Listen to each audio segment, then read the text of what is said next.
إن الحمد لله نحمده ونستعينه ونستغفره ونعوذ بالله من شرور أنفسنا ومن سيئات أعمالنا من يهده الله فلا مضل له ومن يضلل فلا هادي له وأشهد أن لا إله إلا الله وحده لا شريك له وأشهد أن محمدا عبده ورسوله يا أيها الذين آمنوا اتقوا الله حق تقاته ولا تموتن إلا وأنتم مسلمون يا أيها الناس اتقوا ربكم الذي خلقكم من نفس واحدة وخلق منها زوجها وبث منهما رجالا كثيرا ونساء واتقوا الله الذي تساءلون به والأرحام إن الله كان عليكم رقيبا يا أيها الذين آمنوا اتقوا الله وقولوا قولا سديدا يصلح لكم أعمالكم ويغفر لكم ذنوبكم ومن يطع الله ورسوله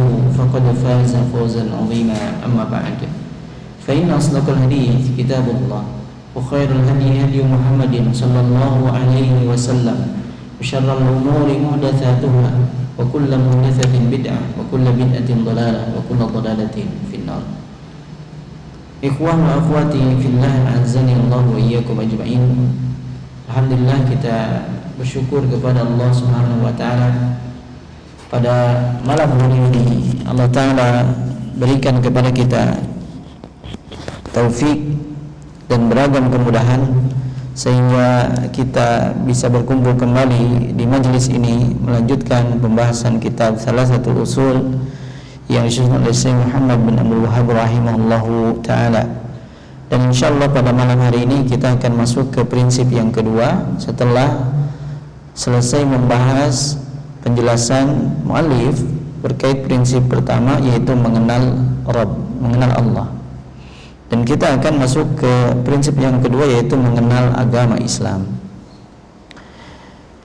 Dalam bahasa Arab, kata din, kata din itu sering dimaknai dengan ketundukan. Nah, kita dinul Islam gitu ya. Din itu agama. Secara bahasa artinya ia dimaknai ketundukan.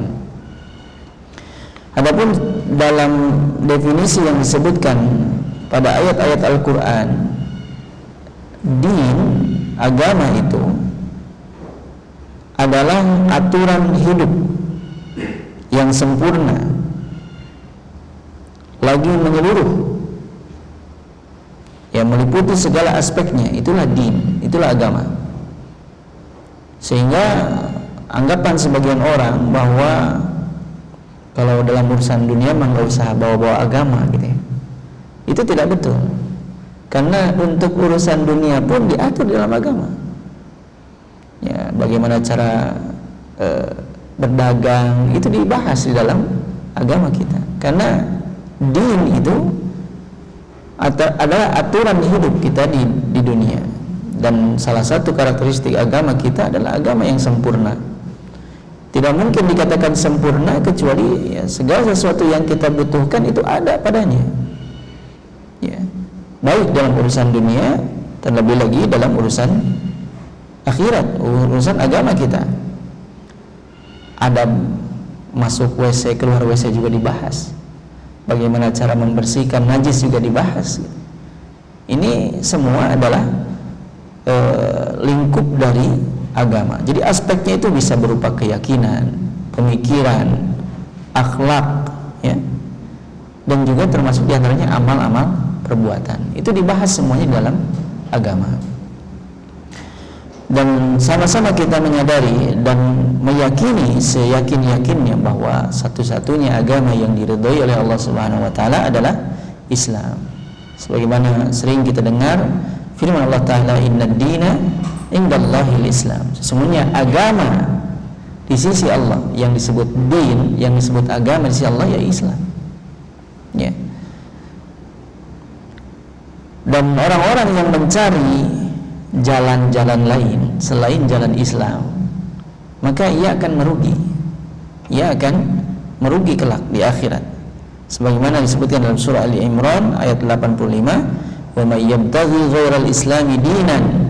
Barang siapa yang mencari agama selain Islam, ya, fala yuqbala minhu, maka tidak akan diterima agamanya, wa huwa fil akhirati minal khasirin, dan kelak di akhirat ia termasuk orang-orang yang rugi nanti di akhirat. Dan setelah kita mengetahui definisi agama secara bahasa maupun istilah, lalu kita akan masuk ke pemahaman terkait Islam. Jika dikaitkan agama dan Islam, tadi satu-satunya agama yang diridhoi adalah Islam. Lalu apa itu Islam? Maka Islam ini secara luas adalah agamanya para nabi dan rasul. Ya, secara makna umum ya semua agama nabi dan rasul itu Islam. Ya. Sebagaimana Rasulullah SAW diriwayatkan dari sahabat Abu Hurairah radhiyallahu an pernah bersabda, wal anbiya'u ikhwatun li'allatin, para nabi itu bersaudara, ya, dari keturunan satu ayah, ummahatuhum syatta, namun ibunya beda-beda, wa dinuhum wahid, sedangkan agama mereka satu. Para ulama menjelaskan bahwa yang dimaksud dengan hadis ini adalah inti ajarannya sama, syariatnya mungkin beda-beda. Apa yang diajarkan pada kaumnya Nabi Nuh, ya, mungkin diperbaharui ketika zaman-zaman para nabi setelahnya, dan begitu pula demikian pada nabi-nabi selanjutnya. Karena nabi-nabi yang diutus sebelum Rasulullah SAW, nabi terakhir, itu membawa risalah khusus untuk kaumnya. Jadi bisa jadi di satu zaman itu ada beberapa nabi, namun masing-masing membawa risalah, dan risalah nabi itu hanya berlaku untuk kaumnya saja, tidak berlaku untuk kaum yang lain gitu. Sebagaimana yang sering dicontohkan itu adalah ajaran yang dibawa oleh Nabi Musa alaihissalam dan Nabi Khidir. Bagaimana Nabi Khidir membawa ajaran, Nabi Musa membawa ajaran, dan Nabi Khidir tidak tunduk kepada ajaran Nabi Musa karena dia bawa ajaran sendiri. Sama ajarannya dari Allah Subhanahu wa taala. Tapi ajaran utamanya sama, yaitu apa? At-tauhid. Beribadah hanya kepada Allah saja. Semuanya sama. Namun rincian syariatnya bisa jadi berbeda-beda. Inilah makna ummahatuhum syatta. Ibunya beda-beda, syariatnya mungkin beda-beda. Dan setelah diutusnya Nabi Muhammad SAW, Nabi dan Rasul terakhir, maka ditutuplah risalah dan nubuwah. Tidak ada lagi Nabi dan Rasul setelahnya, sehingga berbeda dengan Nabi dan Rasul sebelumnya, yang risalah itu hanya diperuntukkan untuk kaum tertentu. Kalau risalah yang dibawa oleh Nabi Muhammad SAW ini berlaku untuk seluruh umat, sejak diutus sampai nanti akhir zaman, menjelangnya akhir zaman. Ya, maka konsekuensinya apa? Inilah yang menjadi makna Islam secara khusus. Kalau tadi secara umum, apa itu Islam? Islam itu agama, agamanya yang dibawa oleh para nabi dan rasul. Semuanya itu agamanya Islam, karena semuanya tunduk kepada Allah, mengajarkan umatnya untuk beribadah hanya kepada Allah. Mungkin cara ibadahnya beda-beda sesuai dengan zamannya, ya gitu ya. Namun inti ibadahnya sama, mengesahkan Allah Ta'ala. Nah, lalu Islam yang khusus itu adalah Islam yang dibawa oleh Nabi Muhammad Sallallahu Alaihi Wasallam. Ya, jadi ketika kita maknai ma'rifatu dinil Islam, Islam yang mana yang mesti kita pelajari? Ya, Islam yang dibawa oleh Nabi Muhammad Sallallahu Alaihi Wasallam. Karena kita berada di sini, berada di umatnya Nabi Muhammad Sallallahu Alaihi Wasallam. Maka kita pelajari apa yang dibawa oleh beliau Sallallahu Alaihi Wasallam. Dan ajaran Nabi Sallallahu Alaihi Wasallam, sebagaimana tadi disebutkan, karakteristiknya sudah lengkap. Ia menyempurnakan ajaran-ajaran sebelumnya dan juga menjadi timbangan, ya, untuk umat-umat sebelumnya. Sehingga tidak benar orang yang mengaku, ya, mendapatkan kitab, ya, Yahudi maupun Nasrani, mereka dapat kitab, Taurat dan Injil.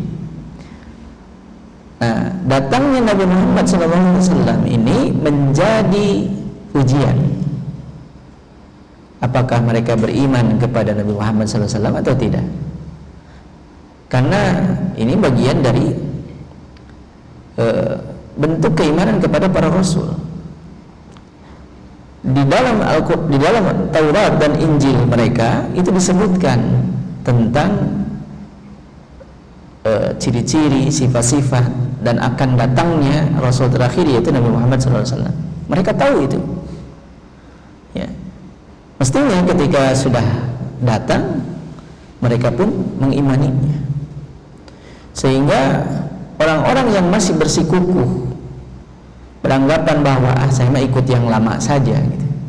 Padahal sudah datang ini Nabi Muhammad SAW. Maka klaim mereka bahwa mereka tetap berada di atas kebenaran ini keliru.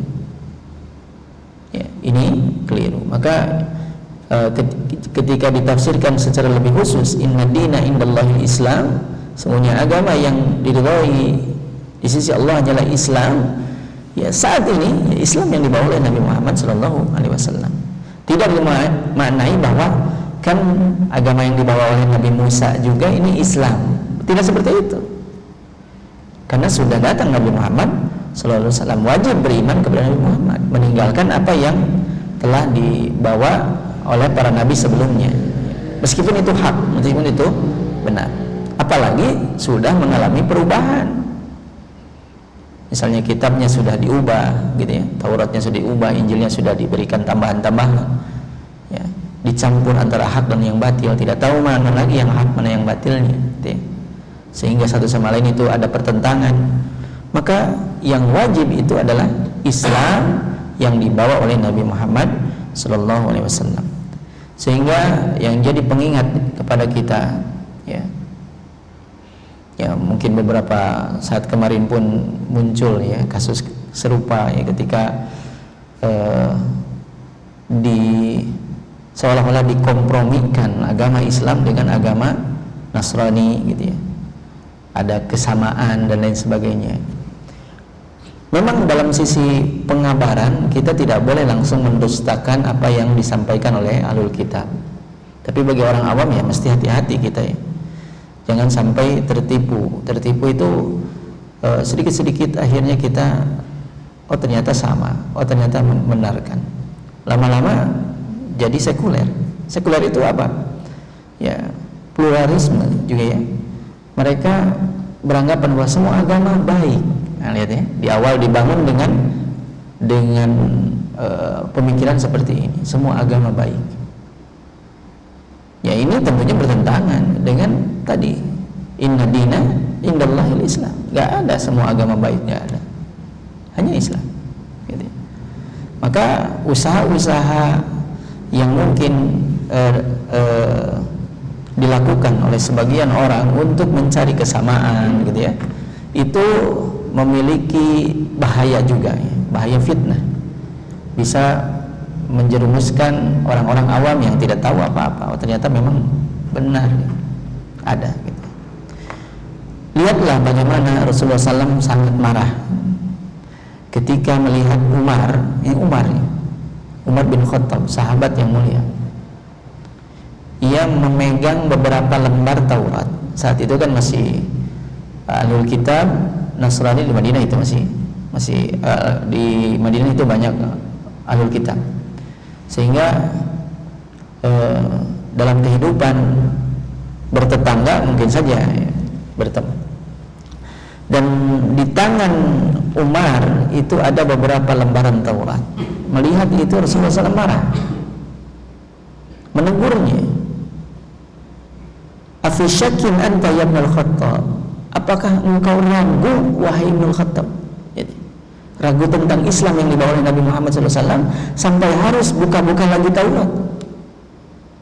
Jadi, alam ati biha bayda'u naqiyatun, bukankah aku sudah mendatangkan ya, di dalamnya itu ajaran yang masih putih bersih. Lau kana akhi Musa hayyan ma wasi'ahu illa tibai. Lihat ya. Ini kaidahnya. Kalau saja saudaraku Musa, lihat ya, Musa itu disebutkan saudaranya, sesama nabi berarti, sesama rasul. Kalau Nabi Musa saja masih hidup, maka ia wajib untuk mengikuti ajaranku. Nabi Musa nya kalau masih hidup.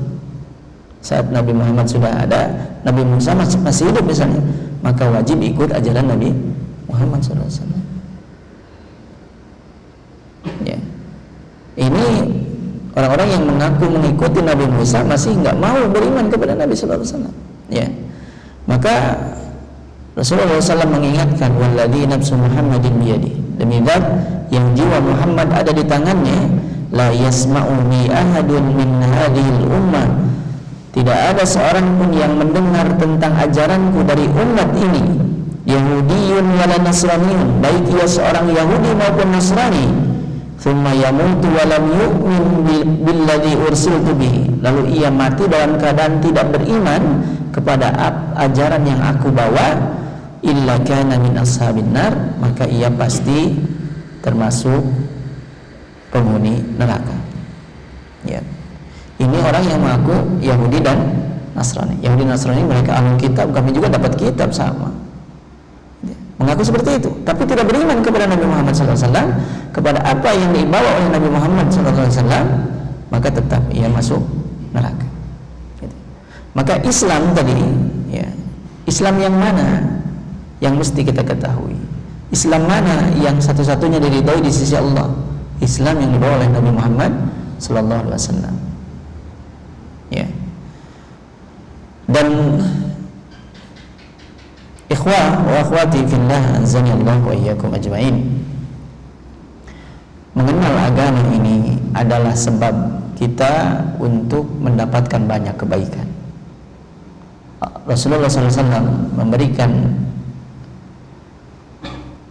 nasihat dan motivasi kepada kita semua. Mayuridillahu bihi khairan yufaqihu fid din. Barang siapa yang Allah Ta'ala kehendaki kebaikan untuknya, maka Allah Ta'ala akan buat ia paham terhadap agamanya. Ya.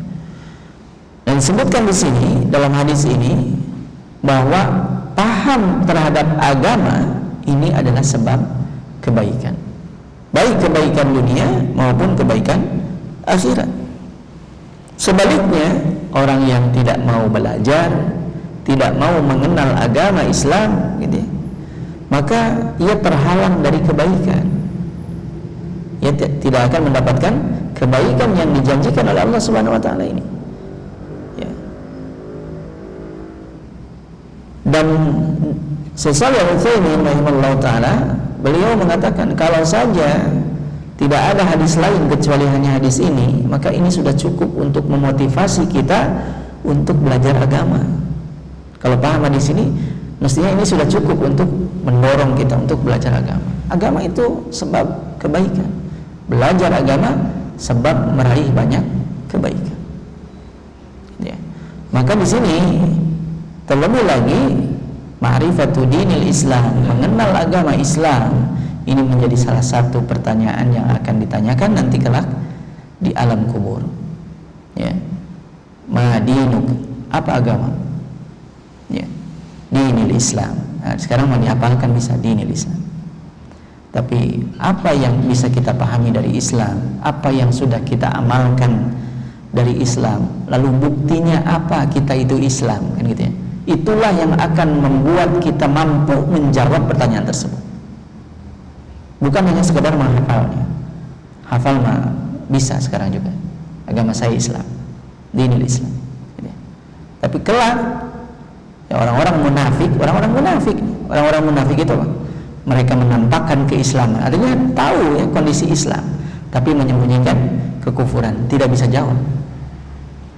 Bukan berarti tidak tahu di dunia, tahu, tetapi tidak bisa jawab. Aku pernah mendengar manusia mengatakan ini dan ini gitu. Ya. Tapi aku tidak tahu. La adri. Saya tidak tahu. Ya. Dan yang penting dari kita ini, setelah alhamdulillah Allah Ta'ala berikan taufik kepada kita untuk memeluk agama Islam, ya, lalu belajar agama Islam, bukan hanya itu, mengamalkan agama Islam, istiqomah di atas Islam. Karena nggak ada seorang pun yang tahu bagaimana kondisi akhir hidup kita. Kita hanya berusaha semaksimal mungkin yang bisa kita usahakan. Dengan sedikit demi sedikit kita terus belajar agar menjaga diri dari potensi bahaya-bahaya yang merongrong Islam kita. Ya. Karena apa perintahnya? Di dalam surah Ali Imran ayat 102 Allah Ta'ala berfirman, ya ayyuhalladzina amanu taqullaha haqqa tuqatih wa la tamutunna illa wa antum muslimun. Wahai orang yang beriman, bertakwalah kalian kepada Allah dengan sebenar-benarnya takwa, dan janganlah kalian mati kecuali dalam keadaan beragama Islam. Sementara mati nairaha di mana, dalam keadaan apa, kita kan nggak tahu.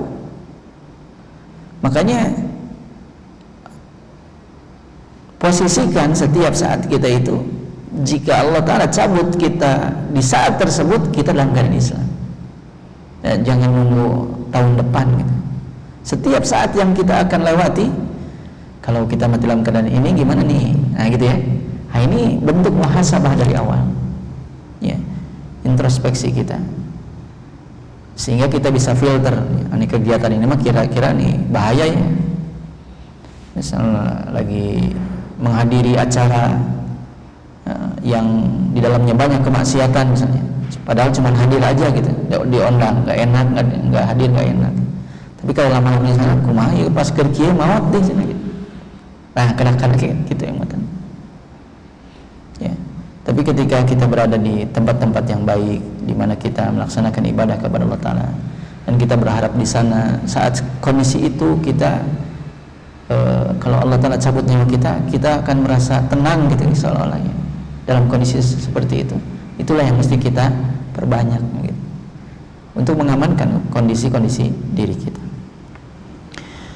Baik, mu'allif rahimahullah ta'ala mengatakan,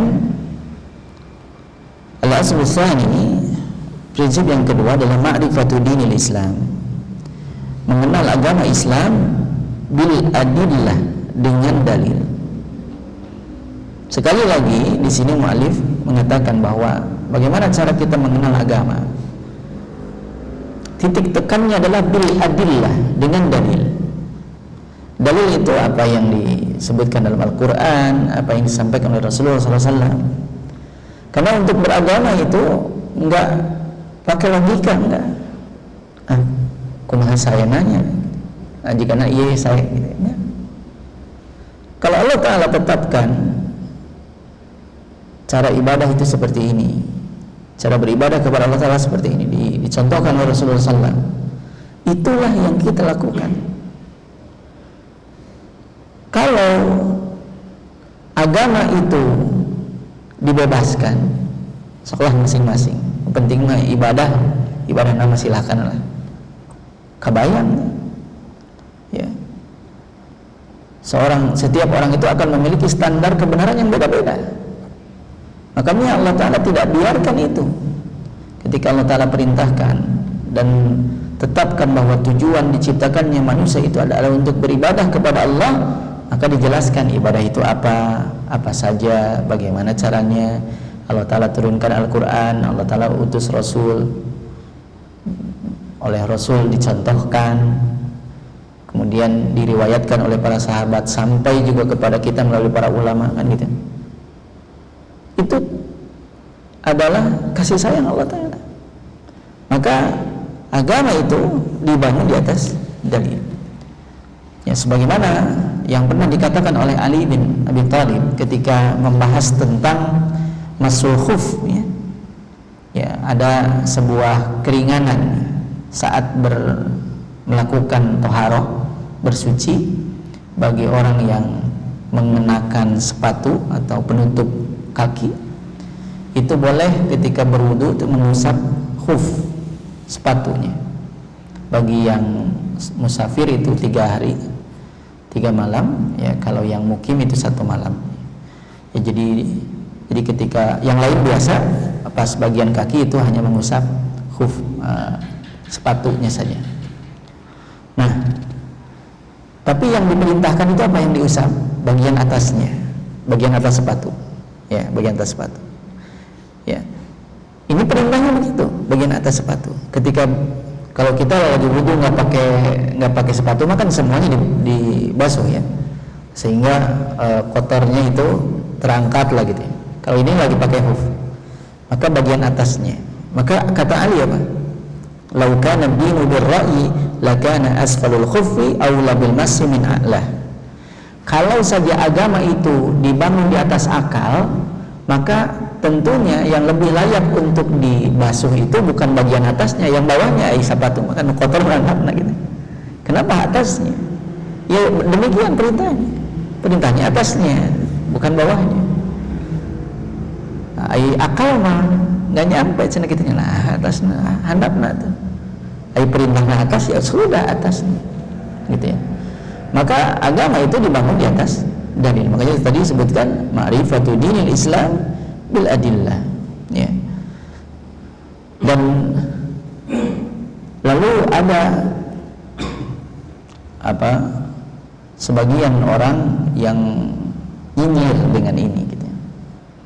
Sekarang kalau sedikit-sedikit dalil, nanti bagaimana tentang kasus-kasus yang tidak ada dalilnya? Itu pun ada, ya, itu pun ada bimbingannya. Sehingga apa? Sehingga muncullah cara para ulama untuk menyimpulkan hukum. Di antaranya dengan cara apa? Kias. Ya, hukum yang memiliki alasan yang serupa itu bisa dikiaskan kepada hukum yang sudah ada. Itu pun dicontohkan. Jadi metodenya dicontohkan gitu. Tapi yang jadi patokannya apa? Tetap dalil. Tapi bil adillah berarti tetap ada. Dan ingatlah bahwa segala sesuatu yang kita butuhkan itu sudah dijelaskan. Rasulullah SAW mengingatkan, ma baqiya syai'un yuqarribu minal jannah wa yubaidu minan nar illa wa qad buyyina lakum. Tidak ada tersisa sesuatu pun yang bisa mendekatkan kepada surga dan menjauhkan kepada neraka kecuali sudah dijelaskan kepada kalian. Maka bil adillah ini adalah penekanan. Jadi mengenal agama itu ya butuh dalil, ya.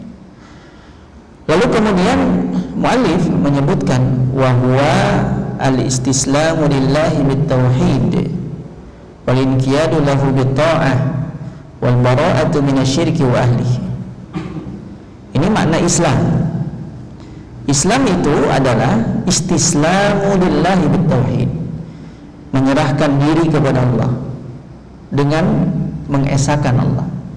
Kita menyerahkan diri kepada Allah dan dengan mengesahkan Allah Ta'ala, mentauhidkan Allah. Ini poin yang pertama. Yang kedua adalah walinqiyadu lahu bitta'ah, tunduk kepada Allah dengan taat kepadanya, taat kepada Allah Ta'ala. Ini poin yang kedua. Poin yang ketiga adalah wal bara'atu minasyirki wa ahlihi, berlepas diri dari kesyirikan dan pelaku kesyirikan. Ini adalah 3 karakteristik Islam. Jadi seseorang itu dikatakan Islam, ia adalah orang yang mengesahkan Allah Ta'ala. Yang kedua adalah ia taat kepada Allah. Yang ketiga ia menjauhi kesyirikan dan juga menjauhi pelaku kesyirikan. Baik. Disebutkan di sini oleh Syekh Shalih Al-Utsaimin rahimahullah taala, ya, adalah bi ayyastaslimal abdu li rabbih istislaman syar'iyyan. Istislam itu ya berserah diri, ya, kepada Allah Ta'ala dengan cara apa? Dengan cara berserah diri kepada hukum Allah yang syar'i, ya. Hukum Allah Ta'ala itu ada 2, ada yang syar'i, ada yang qadari. Syar'i itu adalah berupa ketetapan-ketetapan hukum syariat, perintah, larangan gitu. Itu syariat. hukum-hukum yang mesti ditaati, larangan-larangan yang mesti dijauhi, itu syariat. Adapun qadari, hukum qadari adalah ketetapan Allah yang berupa takdir. Kalau yang takdir kan itu mah menimpa semua. Sehingga ketika kita mengambil peran aktif dalam rangka tunduk kepada Allah dengan mengesahkan, berarti dalam urusan sesuatu yang menuntutnya, yaitu syariat. Kalau takdir mah gitu ya, baik yang kafir maupun yang muslim gitu ya, itu juga tidak bisa keluar dari takdir Allah Ta'ala ya. Mau atau tidak mau, Allah sudah tetapkan itu. Tapi kalau syariat kan pilihan, sehingga orang yang tunduk kepada Allah dalam syariat, ia dapat pahala ya, ia dapat pahala, ia dipuji. Beda dengan orang yang dalam urusan takdir, mau tunduk atau tidak pasti terjadi itu. Mau tunduk, mau terpaksa terjadi, itu mah takdir. Ya. Bedanya kalau disikapi dengan ridho, nah itu jadi pahala.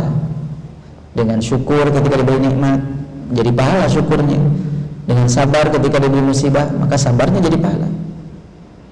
Ya, musibahnya itu ketetapan Allah Ta'ala.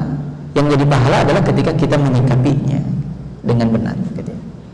Kalau kita tunduk untuk taat mengikuti syariat, berarti ini ketundukan yang syar'i, inilah yang dipuji oleh Allah Subhanahu wa taala. Ya. Dan diberikan pahala. Amal istislamul qadari fala thawaba fihi. Kalau ya tunduk pasrah dalam urusan takdir mah enggak ada pahala dah. Gimana, kita enggak bisa maksa, nggak bisa melakukan apa-apa, dan itu ketetapan Allah Ta'ala. Li'annahu la hilata lil insani fihi, karena manusia tidak memiliki kuasa di dalam takdir. Qala Allah Ta'ala, Allah Ta'ala berfirman, walahu aslama man fis samawati wal ard taw'an wa karha.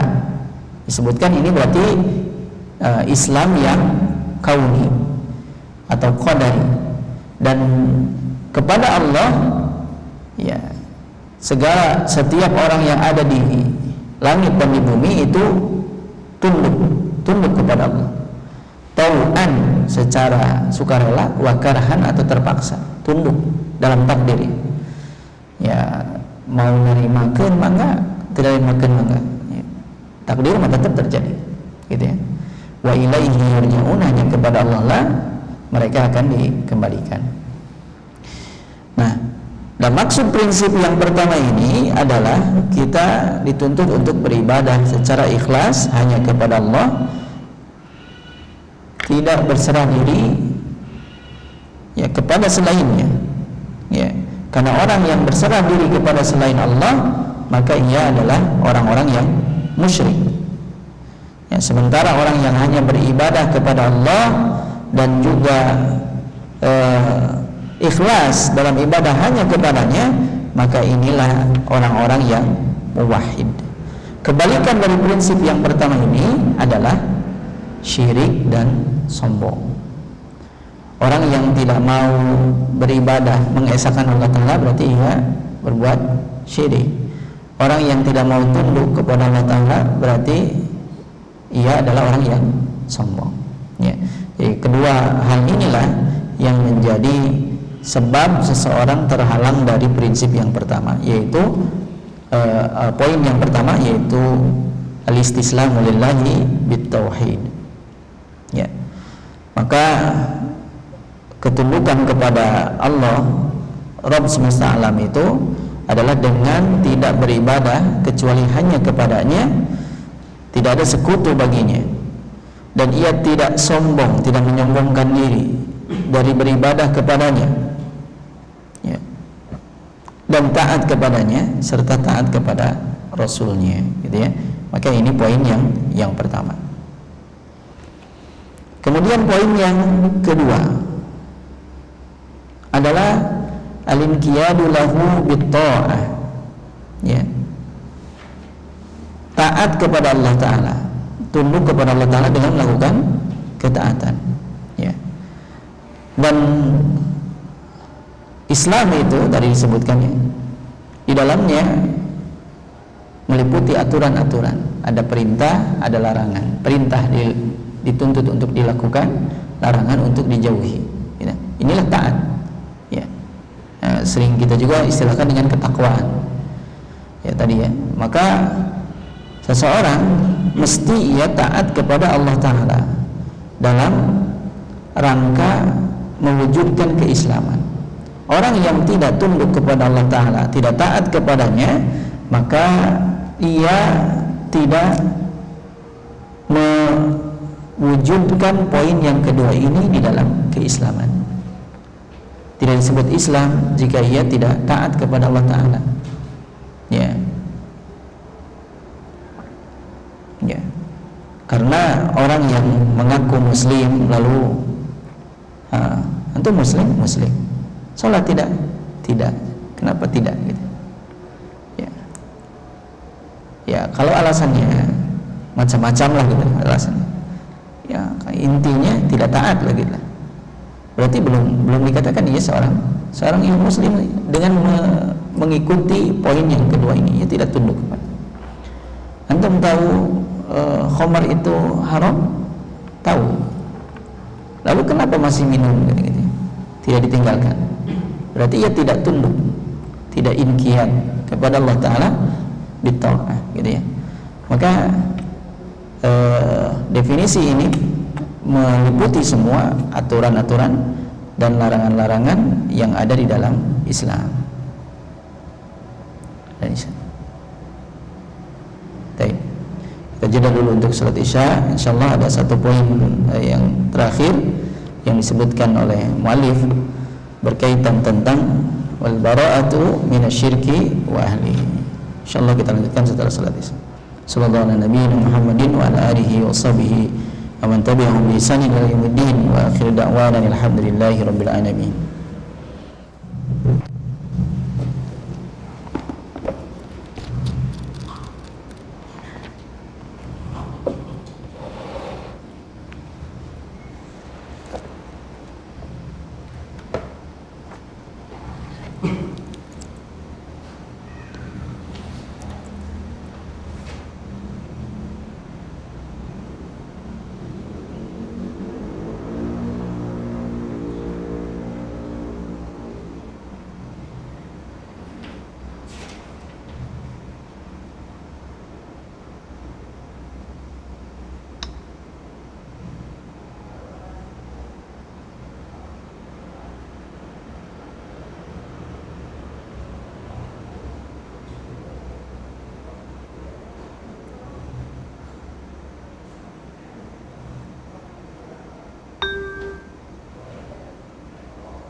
Bismillahirrahmanirrahim. Alhamdulillah wassalatu wassalamu ala Rasulillah wa ala alihi wa sahbihi wa man walah, amma ba'd. Ikhwah, azani Allah wa iyyakum ajma'in. Alhamdulillah, kita akan melanjutkan satu poin terakhir dari definisi yang disebutkan oleh muallif tentang hakikat Islam. Setelah poin yang pertama kita mengenal bahwa Islam itu adalah istislam lillahi bitauhid, menyerahkan diri kepada Allah Ta'ala dengan mentauhidkan Allah, dan juga yang kedua inqiyadu lahu bita'ah, tunduk kepadanya dengan ketaatan, melaksanakan perintahnya, menjauhi larangannya. Maka poin yang ketiga adalah al-bara'atu minasyirki wa ahlihi, yaitu berlepas diri dari kesyirikan dan pelaku kesyirikan. Ya. Secara bahasa, bara'ah itu artinya adalah melepaskan diri atau menjauhkan diri dari sesuatu. Ya. Dan seorang itu tidak sempurna keislamannya kecuali ia menjauhkan diri dari kesyirikan. Karena ini adalah salah satu dari dua rukun syahadat tauhid, ya. Yaitu ada penafian, ada isbat, ada nafyu, ada isbat. Makanya kita sudah lewati bahwa makna la ilaha illallah, la ilaha itu di sana menafikan kesyirikan, ya, menafikan sesembahan selain Allah. Barulah kemudian illallah adalah menetapkan hanya Allah Ta'ala satu-satunya yang layak untuk diibadahi. Maka kesempurnaan Islam seseorang itu tidak akan sempurna, tidak akan terwujud kecuali dengan melepaskan diri dari kesyirikan dan juga pelaku kesyirikan. Allah Ta'ala berfirman di dalam surah Al-Baqarah ayat 256, "Faman yakfur bit-taghut", barang siapa yang kufur terhadap taghut, mengingkari taghut itu sesembahan selain Allah, wa yu'min billah, dan beriman kepada Allah, artinya ia hanya beriman kepada Allah, faqad istamsaka bil urwatil wuthqa, maka sungguh ia telah berpegang teguh kepada tali yang kuat yang tidak akan pernah putus. Dan fissalah, ya. Maka di sini berpegang teguh pada ayat tersebut Allah Ta'ala menjelaskan bahwa berpegang teguh kepada tali yang kuat itu ada dua syarat di dalamnya, yaitu pertama beriman kepada Allah dan kufur terhadap tauhid. Ya, ini tadi ya, berarti makna kalimat tauhid la ilaha illallah, an-nafyu wal isbat. Inti dari bara'ah, berlepas diri, itu apa? Membenci. Ya. Hati kita membenci sesembahan selain Allah, tidak suka terhadap sesembahan selain Allah, dan juga tidak suka orang-orang yang menyembah kepada selain Allah. Dan turunannya apa? Turunannya adalah mengkufurkan, mengkafirkan siapapun yang Allah Ta'ala kafirkan dan yang dikafirkan oleh Rasulnya. Kalau Allah Ta'ala mengkafirkan seseorang, maka kita pun kafirkan, ya. Allah Ta'ala menetapkan dia sebagai musuh Allah, maka kita jadikan ia pun musuh, gitu ya. Laqad kafara al-yahud, sungguh telah orang Yahudi telah kafir, ya. Ya, mereka mengatakan Uzair Allah, Uzair putra Allah, mereka kafir. Begitu pula telah kafir orang yang mengatakan bahwa Allah itu tiga. Ya, ini Nasrani itu kafir, maka kita pun kafirkan. Ya. Akan tetapi ya, untuk turunan-turunan ini ya, berupa takfir, mengufuri, mengkafirkan orang tersebut, mengagani, memusuhi, memerangi, ya, maka ini mesti diiringi oleh ilmu, ya, dengan ilmu, dengan atau bimbingan para ulama, sehingga orang awam tidak boleh dengan sendirinya mengambil keputusan. Dia orang kafir, saya bunuh, tidak boleh. Ya, maka jihad dulu hanya ketika disyariatkan jihad, kan gitu ya. Adanya jihad pun ketika disyariatkan jihad untuk memerangi orang kafir. Tapi kalau kafirnya adalah kafir ahli, kafir mustaqmal, maka mereka terjaga, ya, terjaga, tidak diperangi. Tapi kebencian terhadap keyakinan mereka, kekufuran mereka, itu mesti ada, ya. Maka bagi seorang awam, ya, yang wajibnya itu adalah al-bughd, dari membenci saja, barang itu membenci. Adapun selainnya, maka itu adalah tugasnya para ulama yang menjelaskannya, rincian-rinciannya. Ya. Berbeda kasusnya, ya, bukan barokah gitu ya, tapi kebalikan dari barokah itu adalah loyal gitu. Ketika seseorang seorang muslim itu mencintai sebagian kaum musyrikin untuk tujuan dunia, maka ini tidak sampai dihukumi musyrik. Jadi kalau hanya untuk tujuan dunia, ini tidak dihukumi musyrik. Ya tetap muslim, tetapi kurang sempurna keislamannya, karena ia masih bergantung kepada orang-orang musyrik tadi. Ya. Di sini Syekh Shalih Al-Utsaimin mengatakan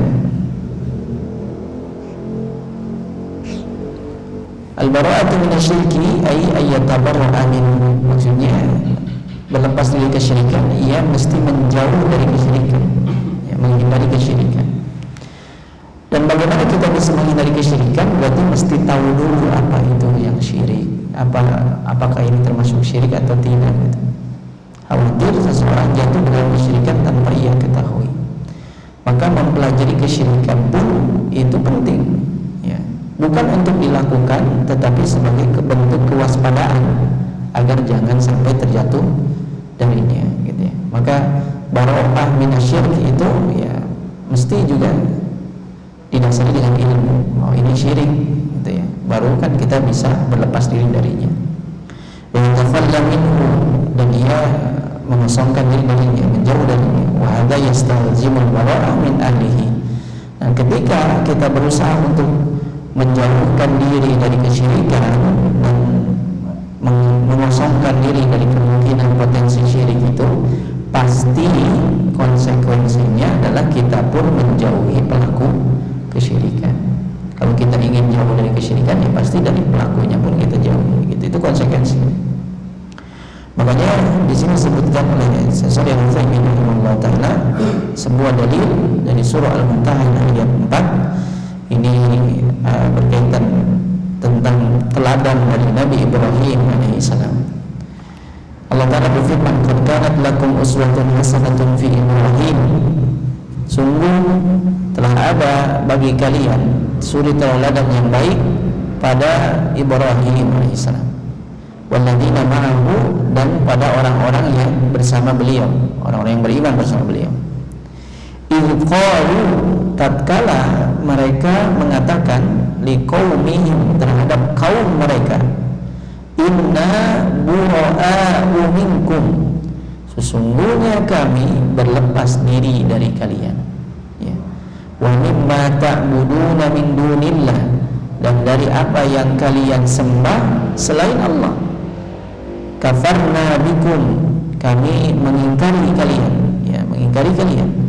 Wa bada bainana wa bainakumul adawah, dan jelaslah antara kami dan antara kalian al-adawah, permusuhan, wal baghdha, dan kebencian, abadan, selamanya, hatta, nah ada batasan, hatta tu'minu billahi wahdah, sampai kalian hanya beriman kepada Allah Ta'ala saja, ya. Jadi permusuhan ini bukan dibangun di atas perasaan, bukan, ya. Jadi permusuhan terhadap kesyirikan itu bukan dibangun atas perasaan.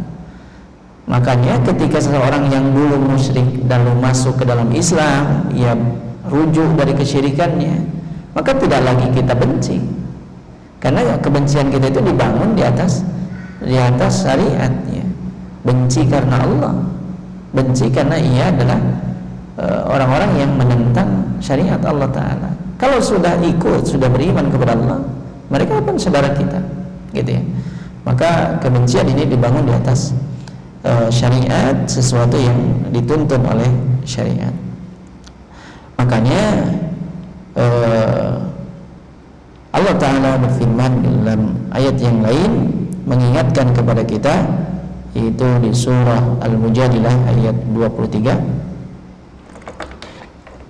Allah Ta'ala berfirman, la tajidu qauman yu'minuna billahi wal yawmil akhir. Kalian tidak akan mendapati satu kaum yang mereka beriman kepada Allah dan hari akhir, yuwaduna man hadallaha wa rasulah. Mereka itu akan saling berkasih sayang dengan orang-orang yang menentang Allah. Enggak mungkin. Karena tadi ya, pasti ia baru berlepas diri dari musuh-musuh Allah.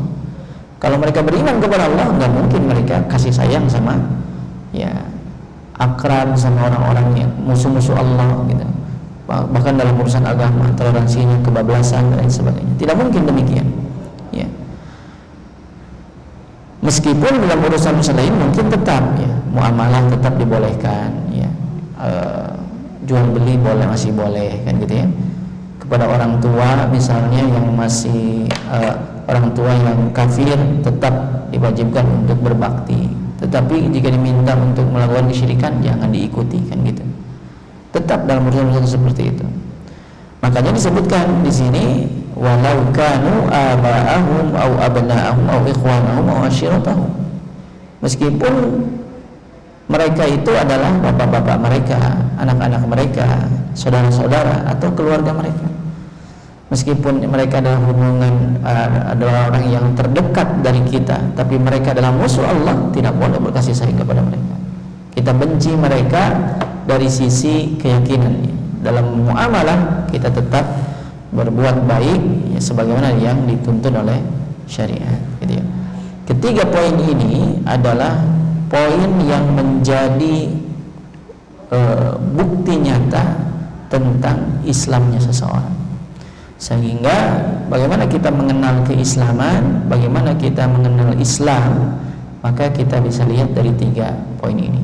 Apakah ia bertauhid? Ya, berarti ia menjalankan Islamnya dengan benar. Apakah ia melaksanakan perintah Allah, menjauhi larangannya, maka ia pun telah melaksanakan poin di dalam keislaman.